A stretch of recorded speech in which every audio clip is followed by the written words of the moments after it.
స్వశక్తి మీద, మన కాళ్ళ మీద మనం నిలబడగలిగి, మన సంపాదన మనం సంపాదించుకోగలిగి, ఎవరిని దేహి అనకుండా ఉండే పరిస్థితుల్లో ఉండి మాట పడాలి అంటే చాలా కష్టంగా ఉంటుంది. ఒక చిన్నపాటి చెట్టు కూడా ఒక చిన్న పువ్వు పూసి మనకి మానసిక ఆనందం ఇస్తుంది, ఒక పెద్ద చెట్టు నీడస్తుంది. కానీ మనిషే స్వార్థంగా ఏ పని చేయడు, ఎందుకంటే తన కోసం బతికేవాడు మనిషి. దేశ విభజన సమయంలో ఎన్ని లక్షల మందిని ఊచకోత కోసారు, మనం మర్చిపోయాం. మనందరం నా కోసం కాదు, మన 10 మంది కోసం ఎంతో కొంత మనం చెయ్యాలి. కొత్త తరం ఒకటి ఉంది, నాలాగా ఆలోచించాం. నేను వాళ్ళని నమ్మొచ్చాను. యువత తాలూకు భావోద్వేగాన్ని నేను అర్థం చేసుకోగలను. నాకు ఇంకా ఆవేదన, కోపం ఉండబట్టే నేను పార్టీ పెట్టాను. భావజాలంతో వచ్చిన వ్యక్తుల పార్టీలో నిలబడతారు, కానీ భావజాలంతో రాని వాళ్ళు వెళ్ళిపోతారు ఇక్కడి నుంచి. నేను అధికారం కోసం అరువులు చాచను, అధికారం కోసం అడ్డదారులు తొక్కను, అధికారం కోసం ఒకరి మోచేతి నీళ్లు తాగను. మనకు కావాల్సింది చాలా హుందాగా బాధ్యతతో కూడిన అధికారం కావాలి. మన మాట వినాలంటే ముందు మనం సరైన వాళ్ళం కావాలి. జీవితంలో ఏమి జరిగినా జరగపోయినప్పటికీ నేనైతే ఏ ఆశయంతో అయితే పెట్టానో దాని మీద నేను వెనకడుగేయను. కష్టాలు ఉంటాయి, దీంట్లో నష్టాలు ఉంటాయి. Politics is a national service to.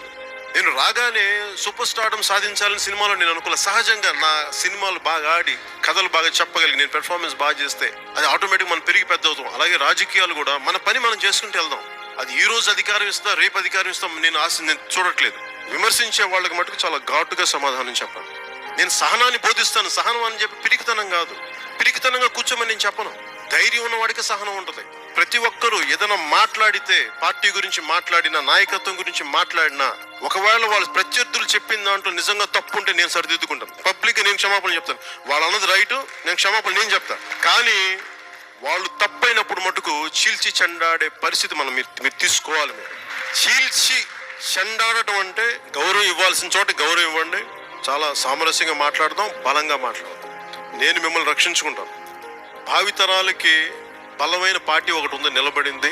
ఎందుకు మన దగ్గరికి ఇంతమంది ప్రజలు వస్తారు? మన దగ్గర కష్టాలలో ఉన్న ప్రజలకి కన్నీళ్లు తుడిచే పార్టీ జనసేన. అమరావతి మన రైతులు మాట్లాడుతుంటే ఇదే సభలో వాళ్ళు ఇదే చెప్తాను, మేము మీకు ఓటే లేదు, నీ చిత్తశుద్ధిని శంకించేవాళ్ళం, కానీ ఈరోజు చెప్తున్నాం నువ్వు మాకు సహాయం చేయమని. అసలు మీరేం చేస్తారని అనుకునేవాళ్ళం, కానీ మాకు రాను రాను మీ పార్టీ తాలూకు ఆశయాలు మాకు అర్థమవుతున్నాయి. జనసేన నమ్ముతున్నారు ఈ రోజు. ఇంతకు మించి విజయం ఏం కావాలి మనకి? కష్టాల్లో ఉన్న ప్రజలు ఏం గుర్తొస్తున్నారు? జనసేనే గుర్తొస్తుంది. ఒక్క ఛాన్స్ అని చెప్పే మనం వంచిన వాళ్ళు కాదు. మీరు ఒక్క ఛాన్స్ ఇవ్వకపోయినా మేము ఈ వెంట ఉంటామని చెప్పేవాళ్ళం. ఈ రోజున జనసేనకి ఇంత బలం దేనికి ఉంది అంటే మన నైతికంగా చాలా బలమైన వ్యక్తులం కాబట్టి. అందువల్ల ఎవరినైనా సరే బలంగా కూర్చొని నిలదీసి ప్రశ్నించగలం. ప్రతిదీ డబ్బులతో 1000 కోట్లు 100 కోట్లు ఉంటేనే మార్పు వస్తాయి అనుకుంటే ఒక కాంశీరామ్ గారు లాంటి వ్యక్తి వచ్చేవాళ్ళు కాదు ఈ భారతదేశం. ప్రతి జన సైనికుడు కనుక 5 మందిని ప్రభావితం కానీ చేయగలిగితే, ఒక్కొక్కరు మనకుంది తక్కువలో తక్కువ కనీసం 1000 ఉంటారు, వాళ్ళు 10,000 మందిని ప్రభావితం చేయగలరు. మీరు ఇవ్వాల్సిందల్లా కాలం, నమ్మకం, అంతే. డబ్బు ఉంటేనే రాజకీయాలు చేయొచ్చని పక్కన పెట్టి ఆశయంతో, నమ్మకంతో ముందుకెళ్దాం. ఖచ్చితంగా మున్సిపల్ ఎన్నికల్లో ఖాతాలు తెరుద్దాం.